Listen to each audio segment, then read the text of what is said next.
La bourse a beau être à ses plus hauts historiques, je me suis fait personnellement tracher en bourse sur ce mois de janvier et j'ai également trouvé des opportunités d'investissement. On en parle évidemment dans cette vidéo. Donc on commence directement avec la composition de mon portefeuille. Le mois dernier, j'avais 7 positions Adobe, 8 pour Salesforce, 3 pour Medpace et 10 pour Qualys. Et aujourd'hui, comme vous allez pouvoir le voir, on va comparer ça ensemble. Vous allez voir que effectivement, j'ai renforcé mes positions sur Adobe et Salesforce. J'ai acheté donc 2 positions Adobe en plus, ce qui fait que mon PRU est passé de 368 $ à désormais 353 $ approximativement, sachant qu'aujourd'hui le titre se vend à 293 $, donc on est encore un petit peu en négatif, d'où le PNL qui est négatif à moins 537 € sur Adobe. Pour ce qui est de Salesforce, j'ai également 10 positions, sachant qu'auparavant j'en avais 8, donc là aussi 2 positions supplémentaires, avec aujourd'hui un PRU à 242 contre un PRU à 246. Bon là c'est pas forcément un énorme changement, on le verra sur le graphique par la suite. Et aujourd'hui on vaut donc 211 $ l'action, ce qui fait que j'ai un PNL négatif à moins 309 $ à l'heure actuelle, donc ça aussi c'est pas terrible. Ensuite, on a également Medpace sur lequel j'ai toujours 3 actions. Et comme vous pouvez le voir, j'étais du coup avant à 300 $ le prix moyen, donc je suis toujours à 300 $, c'est normal, je n'ai pas fait de rachat. Par contre, on est passé de à peu près 570 $ l'action à peu près 582, donc on a gagné un petit peu plus de PNL là-dessus. Actuellement, je suis à plus 846 € sur Medpace, qui est vraiment l'ensemble de ma performance pour l'instant. Et ensuite Qualys, où j'ai toujours mes 10 actions, donc toujours un PRU à 126,68 $ et un prix de l'action à 131,90 contre 133,35, donc un PNL légèrement inférieur au mois précédent, mais on reste quand même sur un PNL qui est positif pour l'instant. Donc on va regarder directement Adobe, comme vous allez pouvoir le voir, on va arriver sur le graphique. Aujourd'hui on est à 293 $, on va se regarder ça sur plusieurs années. On voit que, comme vous pouvez le voir, alors je vais enlever les petits dessins, mais j'ai fait un rachat quand même assez récent. On parle du 12 janvier 2026, donc à peu près en mi-janvier, sur un quasi plus bas, aux alentours des 295 $ approximativement, que du coup j'ai acheté. Alors ça faisait longtemps que j'avais pas fait de renforcement. La dernière renforcement que j'avais fait, c'était en août 2025, donc quasiment 4-5 mois que j'avais pas fait de renforcement, mais là j'estimais qu'on était plutôt à un prix assez intéressant sur la borne basse de ce grand canal, comme vous pouvez le voir, et je pense qu'à l'heure actuelle on pourrait atteindre potentiellement un point bas. Alors après, sur du moyen long terme évidemment, parce que sur du court terme l'action peut monter comme elle peut chuter de 20 ou 30%, donc voilà, là sur le court terme je m'y intéresse pas. Par contre sur le long terme effectivement je pense que ça peut être un prix très intéressant. Ça m'a permis de baisser mon PRU et actuellement je suis à seulement moins 17% de performance. Ça me paraît pas quand même quelque chose d'exceptionnel. Moins 17% de performance, sachant que ça fait 6 mois que j'ai l'action. Pas, honnêtement, je m'y intéresse pas. Enfin, ça me fait pas grand chose. Honnêtement, je suis pas forcément déçu de cette performance-là. Je pense que c'est normal. Je pense que Adobe fournit toujours des bons résultats et va continuer de progresser au niveau de ses fondamentaux. Et donc, j'espère évidemment qu'elle réussira à faire une espèce de turnover sur les marchés dans le narratif IA, que le narratif va changer pour Adobe et que par la suite, du coup, ça nous fasse remonter un peu l'action. Là, à l'heure actuelle, c'est possible, comme je disais, qu'on redescende. C'est aussi possible qu'on remonte. Ça, c'est clairement possible. Mais il y a aussi une possibilité, et ça, c'est un petit peu difficile aussi à contenir, on va dire, c'est la possibilité qu'on range, par exemple, pendant plusieurs semaines, plusieurs mois, plusieurs années, avant de remonter ou redescendre, suivant la concurrence, etc. Voilà. Donc, c'est tous ces risques-là qui peuvent arriver sur Adobe. Mais d'un autre côté, pour moi, Adobe, c'est quand même une entreprise de très grande qualité, qui, malgré qu'elle ait perdu depuis ses plus hauts en 2021, elle a perdu quand même 60% quasiment.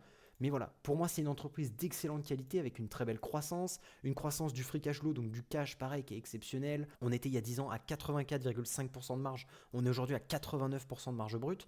On a des marges opérationnelles qui augmentent, des marges nettes qui augmentent, des marges de free cash flow qui augmentent, des retours sur investissement qui sont absolument magnifiques, des rachats d'actions avec notamment cette année, c'est vraiment ça qui nous importe le plus, c'est les rachats d'actions sur cette année qui sont à hauteur de 6%, c'est absolument énorme. Vraiment Adobe qui profite de sa petite valorisation, on le verra par la suite, pour renforcer un maximum ses fondamentaux, et ça c'est super. On a des SBC, donc des stock-based compensation, c'est-à-dire des rémunérations en actions qui sont quand même assez faibles par rapport à une boîte technologique, avec des CAPEX qui sont faibles. Donc on dit que c'est une entreprise asset light, c'est normal, hein, c'est un SaaS logiciel, c'est-à-dire qui fait uniquement des softwares. Donc ça c'est aussi très intéressant. Et malgré les moins 60%, sur 10 ans, on reste avec une performance de son action à plus de 12,6% par an. Donc là aussi, je trouve ça clairement extraordinaire. Ensuite, si on regarde la valorisation d'Adobe, aujourd'hui, le price to free cash flow, il est à 12,4. Hein. C'est vraiment, vraiment, vraiment ridicule. Comme on peut le voir, on est quasiment au plus bas de 2011 sur les 15 dernières années. Les 15 dernières années, on était descendu à 10 fois le free cash flow, 11,61 fois en 2012.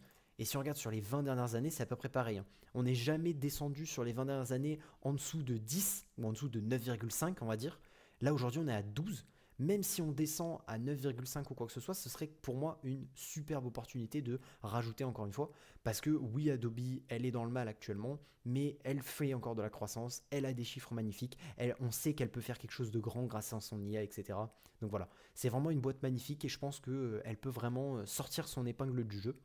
Et du coup, ce que ça donne au niveau de la valorisation, eh bien, on va regarder ça tout de suite. Si on prend les chiffres récents, donc tout ce qui est nombre d'actions, le cash, la dette, le free cash flow actuel de l'entreprise, aujourd'hui, pour justifier un achat à 294 dollars, ce qui représente à peu près le prix actuel de l'action à 293 dollars, on serait sur 15 de price to free cash flow, sachant que comme on l'a vu, 15 c'est extrêmement faible par rapport à son passé, on va dire. Si on regarde les dernières années depuis 2013, on est plutôt aux alentours des 20-25. Donc imaginons qu'on est un petit peu plus gentil et qu'on se dit qu'on va lui mettre allez, 18. Et ensuite une croissance du free cash flow donc de 5%, sachant qu'à l'heure actuelle, la croissance du free cash flow elle est plutôt aux alentours des 15-20%. Donc allez, on va être gentil aussi, on va dire que ça augmente à 7%. Et bien là, du coup, on serait sur un prix d'achat à 364 dollars, sachant qu'on est sur un prix actuel à 293. Et comme vous pouvez le voir, mon PRU, il est en dessous, il est à 353 dollars. Donc pour moi, j'estime qu'on a la possibilité de faire une performance assez extraordinaire sur les prochaines années.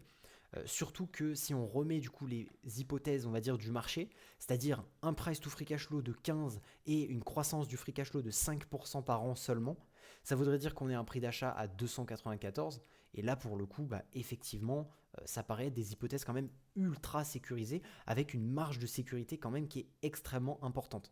Donc voilà, Adobe pour l'instant qui est selon moi une opportunité en or, hein, qui fait partie vraiment des très belles opportunités de 2026. Et j'espère évidemment avoir raison sur le long terme, en espérant qu'on réussisse à faire de beaux gains sur cette action. N'hésitez pas non plus à m'écrire screener par mail que vous trouverez dans la description, sur lequel du coup je vous distribue totalement gratuitement mon screener d'action avec une page business et checklist pour connaître les questions que je me pose avant d'investir dans une entreprise, la page fondamentaux, valorisation, données qui est évidemment la base de mes analyses et également la partie transcrite pour retrouver tous les transcripts des mois précédents. Allez, on passe à la suite. On passe désormais à Salesforce. Salesforce qui, comme vous allez le voir, on va se mettre sur 5 ans, donc est aujourd'hui à 211,61 dollars. On a une action qui est quasiment au plus bas depuis 2024, d'accord. Et comme vous allez pouvoir le voir, j'ai reacheté du Salesforce à un prix similaire à août 2025. Donc là aussi, j'avais acheté en août 2025 parce qu'on avait eu vraiment une très grosse baisse. Hein. Regardez, en l'espace d'une seule petite semaine, on avait perdu plus de 10% sur Salesforce. Donc vraiment des grosses baisses. Et là, du coup, c'est également ce qui s'est passé. Hein. Comme on peut le voir, on est passé de 260 à à peu près 225 dollars en l'espace de une semaine, donc moins 13% sur l'action. Et donc j'avais profité de ce moment-là pour racheter. Donc pareil, hein, le 12 janvier 2026, tout comme Adobe, c'est normal, hein, c'est des entreprises qui sont dans les mêmes secteurs et souvent elles augmentent et elles baissent à peu près au même moment. Mais comme vous pouvez le voir, effectivement, c'est un rachat que j'ai fait à peu près aux alentours des 230 dollars, tout comme j'avais fait à 230 dollars en août 2025, ce qui explique que le prix moyen qui était à 246 dollars le mois dernier est passé seulement à 242 dollars. J'ai pas acheté imaginons 180 dollars ou quoi que ce soit.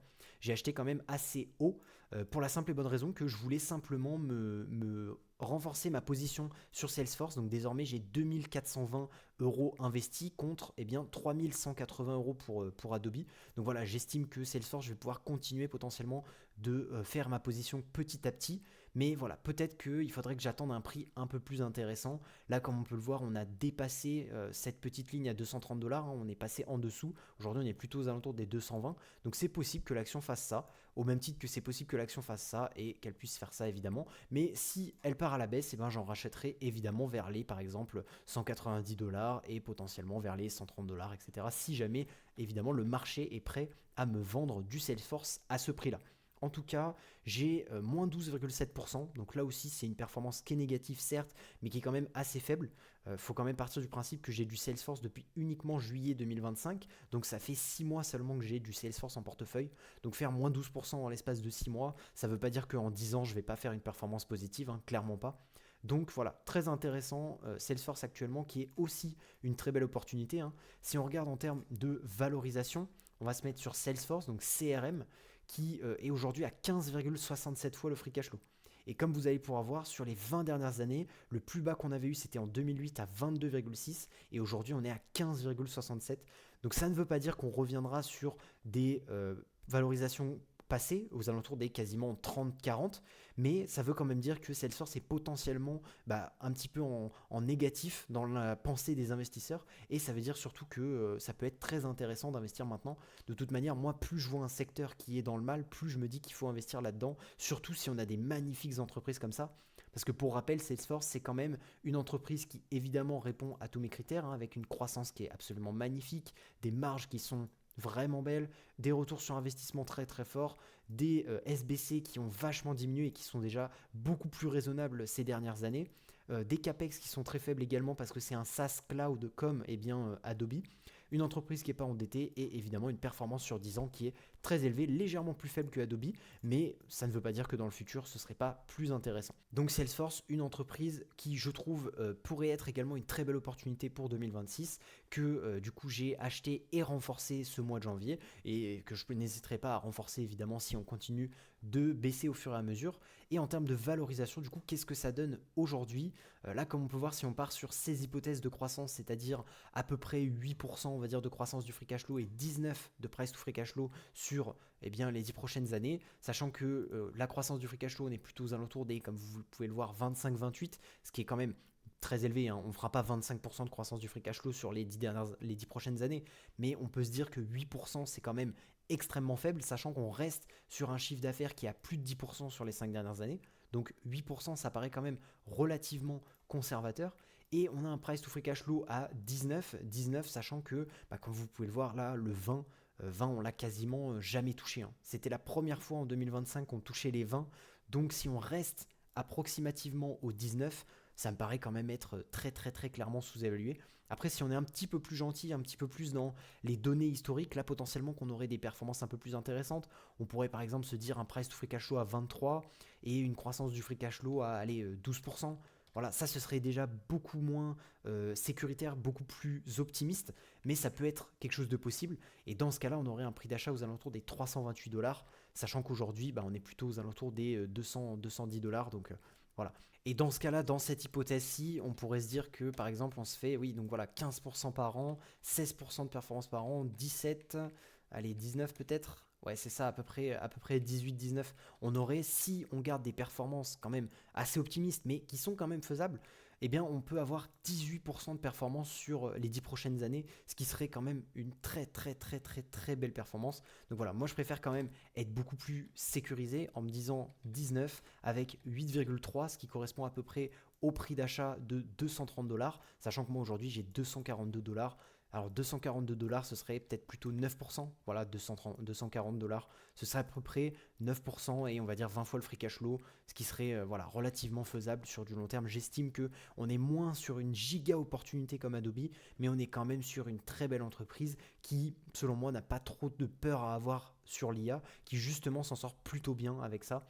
Donc voilà, j'ai personnellement décidé de renforcer l'action et ça me paraît totalement normal. La prochaine entreprise, ce sera donc Medpace. Medpace qui est également une entreprise donc de très bonne qualité qui ne fait que grossir, hein, depuis quelques mois. Alors on stagne un petit peu, hein, depuis octobre 2025. On avait vachement explosé en l'espace de quelques semaines, hein. Là actuellement voilà, c'est 99 jours, donc en l'espace de 100 jours on avait fait x2, ce qui est absolument magnifique. Aujourd'hui je suis à plus 93%, donc une performance qui est vraiment très bonne, qui continue de croître tranquillement.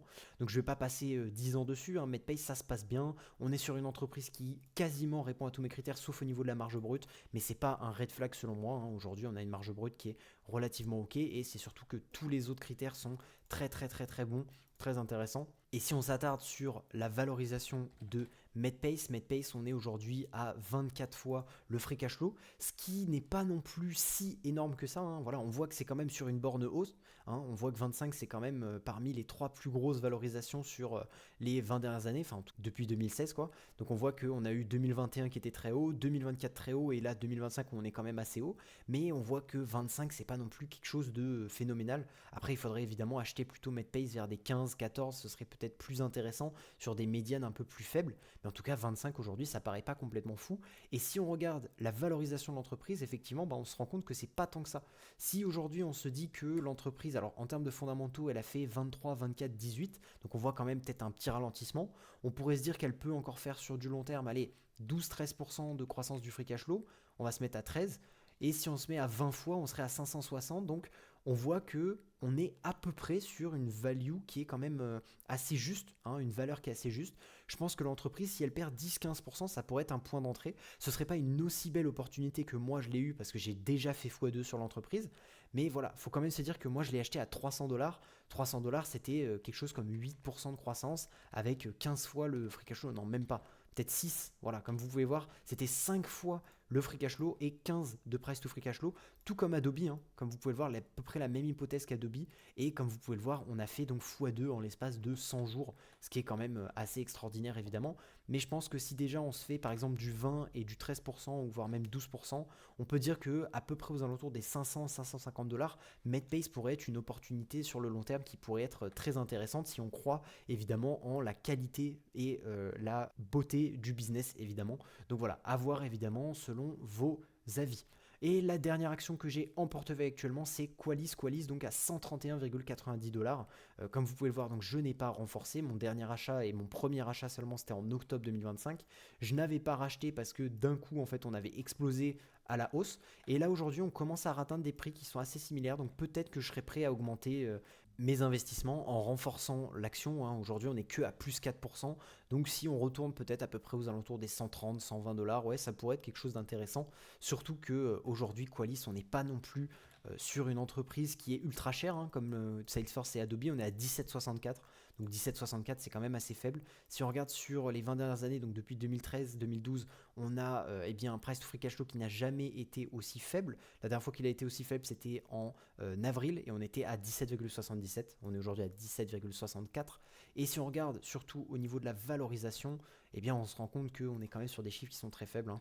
Si on se met par exemple à 18 de price to free cash flow, ce qui est très faible par rapport à eh bien, son passé, et à côté de ça 8% de croissance du free cash flow, sachant que en règle générale elle est plutôt aux alentours des 12-15 de croissance du free cash flow, et bah ça paraît être quelque chose de complètement faisable pour faire du coup du 13% par an. Si on est un petit peu plus gentil, on pourrait peut-être lui mettre du 21 et peut-être 11% de croissance du free cash flow, et dans ce cas-là on aurait peut-être une performance aux alentours des 17% par an, ce qui serait extrêmement intéressant. Évidemment, on n'est pas à l'abri que ça fasse moins ou plus, mais ce serait déjà de très beaux chiffres. On va donc désormais comparer la performance de mon portefeuille aux indices SP500 et MSCI World. Donc comme vous pouvez le voir depuis le début, donc depuis que j'ai commencé l'investissement à peu près en mai 2025, hein, précisément le 14 mai, le S&P 500 a fait l'équivalent de 17,88%, et moi de mon côté j'ai fait donc 1,61% pour l'instant seulement, un petit peu dommage, avec du coup 12,18% pour le MSCI World. Comme on peut le voir, hein, je me suis fait complètement tracher, donc ceci est ma courbe, je me suis fait complètement tracher depuis le mois de janvier. Voilà, le mois de janvier, on était, fin décembre, on était au-dessus du MSCI World à 13,62% de performance, et aujourd'hui, on est à seulement 1,61% de performance avec mes actions qui donc du coup ont pris très cher, hein. Comme on avait pu le voir, Adobe a chuté, Salesforce a chuté, Qualys a chuté, MedPace a très légèrement augmenté, et donc du coup ma performance a été complètement crashé, ce qui fait que si on regarde actuellement la performance globale de mon portefeuille, donc sur le total, on est à 1,61% de performance, et sur l'année, et c'est ça qui fait très mal, on est à moins 11% de performance déjà. Donc oui, ça fait mal. Clairement, ça fait très très mal de perdre 11% de son portefeuille en l'espace d'un mois. Mais encore une fois, je vous ai montré toute ma thèse et ma pédagogie auparavant. Comme vous pouvez le voir, j'ai pas peur dans les actions dans lesquelles j'investis. Et j'ai même envie de trouver d'autres actions encore qui sont encore plus trashées pour essayer justement de faire des bons turnovers et d'avoir des très belles performances. Ça a extrêmement bien marché sur Medpace et ça marchera également sur Adobe, Salesforce, Qualys et toutes les autres actions dans lesquelles j'investirai. En tout cas, je l'espère. Voilà. Et si on regarde plutôt le Nasdaq 100, lui, il s'en sort quand même bien également, hein. Comme vous pouvez le voir, on est seulement à moins 2% des sommets.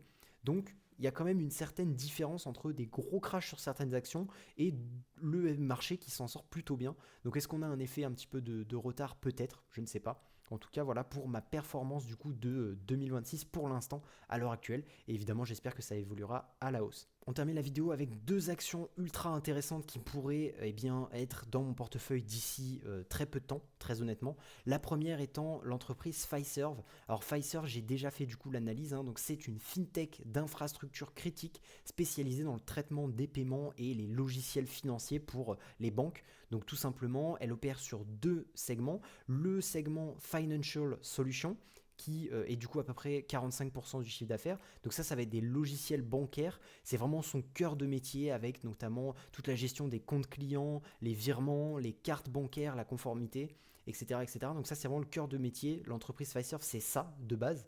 Et on a depuis 2019, grâce à l'acquisition de First Data, le segment Merchant Solution avec 55% du chiffre d'affaires. Donc une très très grosse acquisition, hein, qui représente plus de 2 fois ce qu'elle réussit à faire avec Financial Solutions. Et là, du coup, c'est tout ce qui est gestion des paiements et l'écosystème Clover, donc en fait, qui sont des terminaux de vente. Donc quand vous allez dans votre commerçant, vous avez un point de vente. Ce point de vente, le commerçant peut gérer son entreprise avec et vous pouvez payer directement grâce à son TPE Clover. Et donc voilà, ça gère des logiciels, de la data et évidemment la sécurité des informations. Et donc tout ça, eh bien, ça permet d'offrir une solution qui est complète, fiable et intégrée. Donc tout ce qui est hardware et software, parce qu'on a Clover plus le software, qui gère donc des flux d'argent massifs. Et chaque en fait petite commission va permettre du coup de grossir énormément le chiffre d'affaires de l'entreprise. Donc voilà, c'est un modèle qui est massivement récurrent, donc très intéressant sur le papier, avec des coûts fixes qui sont très élevés, mais qui sont du coup très peu variables, ce qui fait qu'on a un levier opérationnel qui est très fort, et donc potentiellement des marges qui peuvent être très scalable, comme on dit, avec, comme vous pouvez le voir, des marges brutes qui ont clairement explosé, des marges opérationnelles qui sont en hausse, des marges nettes aussi, donc voilà, des très belles marges. Par contre, le souci, c'est qu'on a une croissance qui est quand même très faible, hein. Si on s'attarde sur les 10 dernières années, on peut se dire 15% par an, c'est super, sauf que là-dedans, il y a l'acquisition de First Data. Et First Data, comme on l'a vu, ça a doublé son chiffre d'affaires. Donc ça, c'est pas du tout bon. Il faut vraiment regarder sur les 5 dernières années. Et comme on peut voir, on est plutôt aux alentours des 7% de croissance du chiffre d'affaires avec une très forte décélération de 3%. Et donc, malgré des bonnes marges, des très bons retours sur investissement, des rachats d'actions massifs, etc., on a une entreprise qui est quand même beaucoup endettée et qui a une croissance du chiffre d'affaires et du cash qui n'est pas exceptionnelle. Et ce qui fait qu'évidemment, le cours de son action a pris un gros coup. Donc voilà, à voir effectivement si c'est une action intéressante. On a quand même une entreprise qui dispose d'un moat, donc un avantage concurrentiel qui est très fort, hein, avec des switching costs très élevés, une rétention de ses clients à plus de 95%, parce qu'on est sur des modèles qui sont très critiques, très importants, que ce soit pour les banques ou les commerçants, donc les petites entreprises. On a un effet de réseau, avec plus il y a de clients, plus la plateforme est utile et compétitive, hein, parce qu'on récupère de la donnée, etc. Mais par contre, le gros problème, c'est évidemment la concurrence, avec un environnement concurrentiel très intense, avec FIS notamment, donc, qui est vraiment le duopole sur le Financial Solutions. On a également Global Payments, Block, Adyen, qui sont très forts technologiquement et qui sont des concurrents clés sur la partie Merchant Solutions, et donc qui limitent un petit peu la croissance de l'entreprise. En gros, ce qu'il faut se dire, c'est qu'aujourd'hui, on est sur une entreprise de très bonne qualité, avec un beau business model. Par contre, on a des gros concurrents qui sont plus avancés technologiquement qu'elle, et donc elle passe un petit peu pour la vieille entreprise. Donc à voir si elle arrive à se ressortir un petit peu de cette galère. Pour l'instant, c'est ça qui me fait un petit peu hésiter. Voilà, effectivement, on a un produit critique, un moat qui est puissant, une croissance qui est incrémentale mais très visible, et des risques principalement liés à la technologie et la concurrence cloud. Et donc voici d'après mon analyse les gros problèmes, hein. C'est vraiment une croissance qui ralentit, qui si elle ne réaccélère pas, ça va être un gros problème. On a une intensification de la concurrence, un risque de retard technologique très important, parce qu'on a des dépenses en R&D qui sont très faibles, hein, 5% seulement du chiffre d'affaires, et une expansion internationale qui est très faible également. On est quasiment sur 80 ou 90% de Fiserv qui est fait aux États-Unis. Donc voilà, c'est un petit peu compliqué là-dessus. Si on s'intéresse à la valorisation de Fiserv, là à côté de ça, on a une valorisation qui est quand même assez faible, hein. On va regarder ça tout de suite. Aujourd'hui, Fiserv, on est à 7 fois le free cash flow, hein, donc c'est extrêmement faible. Si on regarde sur les 20 dernières années, la dernière fois qu'on avait eu ça, c'était aux alentours de 2010. Sauf qu'en 2010, on n'avait pas First Data, on n'avait pas tout cet écosystème en plus, hein. Donc il faudrait plutôt regarder depuis 2019-2020. Et comme on peut voir, on était plutôt aux alentours des 20 fois le free cash flow, donc quasiment 3 fois plus qu'aujourd'hui.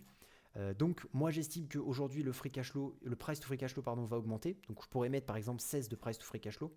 Et à côté de ça, la croissance du free cash flow, elle dépendra vraiment de la croissance du chiffre d'affaires, des marges, etc. Et c'est là le point clé qui fait que pour l'instant j'hésite énormément. Si on réussit à garder un chiffre d'affaires à hauteur de 7-8% avec des free cash flow qui augmentent, ça pourrait être par exemple 8-9% de croissance du free cash flow, auquel cas on aurait sûrement un price to free cash flow légèrement supérieur, et du coup auquel cas surtout on pourrait faire une bien meilleure performance, hein, plutôt 16% par an, ça paraît très intéressant. Par contre, si on retourne sur des hypothèses un peu plus faibles, par exemple, on voit qu'on est plutôt à 3-4% de croissance du chiffre d'affaires. En 2026, d'ailleurs, la guidance est aussi, donc la prévision, pardon, est aussi à 3-4%. Donc on serait également sur une croissance du free cash flow à peu près à 3-5%, donc je vais dire 4%. Et là, pour le coup, le price to free cash flow ne serait pas à 20 ou quoi que ce soit, hein. Ce serait beaucoup plus faible. On serait plutôt aux alentours des 15-16.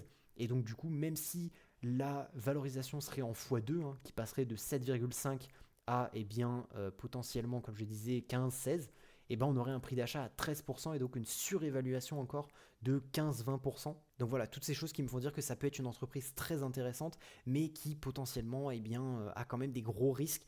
Donc voilà, attention à Fiserv, en tout cas ça reste une opportunité d'investissement, je pense, si on veut faire 10% par an, hein, typiquement, si on veut faire 10% par an, on serait largement sous-évalué pour l'entreprise. Ça voudrait dire peut-être même 13% de, voilà, 4% de croissance du free cash flow, ce qui est assez raisonnable, et 13 de price to free cash flow.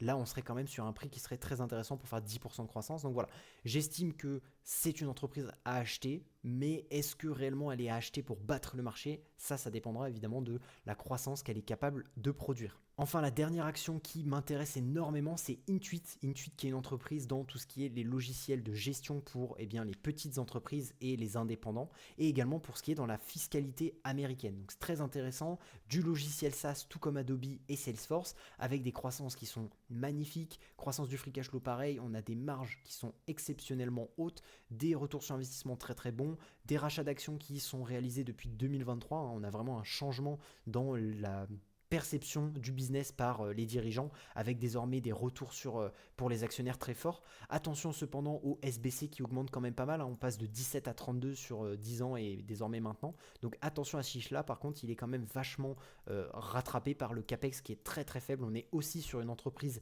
SaaS Cloud, donc là aussi avec un CAPEX qui est très faible, une dette qui est quasi inexistante et une performance sur les 10 dernières années qui est très intéressante. Là aussi, comme vous allez pouvoir le voir, Intuit qui s'est fait tracher ces derniers jours.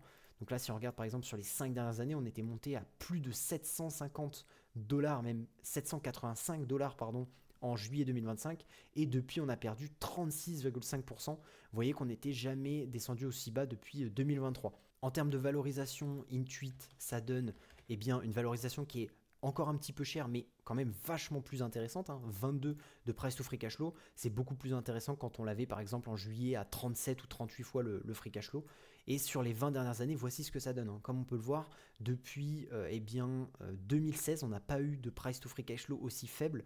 Auparavant, oui, mais on n'avait pas deux entreprises supplémentaires, parce qu'aujourd'hui, donc Intuit, c'est 4 boîtes, c'est QuickBooks, c'est Mailchimp qu'ils ont acheté en 2021, c'est Credit Karma en 2020 et c'est également TurboTax qui du coup sont vraiment les bases, hein. QuickBooks et TurboTax qui sont les bases d'Intuit, avec du coup les rachats en 2020 et 2021 de respectivement Credit Karma et Mailchimp. Donc voilà, il faudrait plutôt s'intéresser à la valorisation de l'entreprise depuis 2020, et depuis 2020 effectivement on voit qu'on n'a jamais été en dessous de 30, donc être aujourd'hui à 22 ça me paraît être une belle opportunité.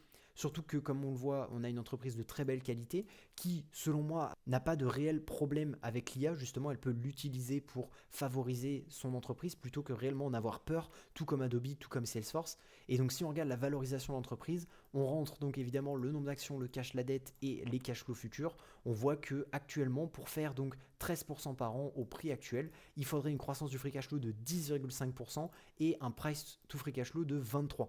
Donc 23, sachant que comme on a vu, on est à 22. 22, c'est quand même assez faible. Et je pense même qu'on pourrait modifier un petit peu ça.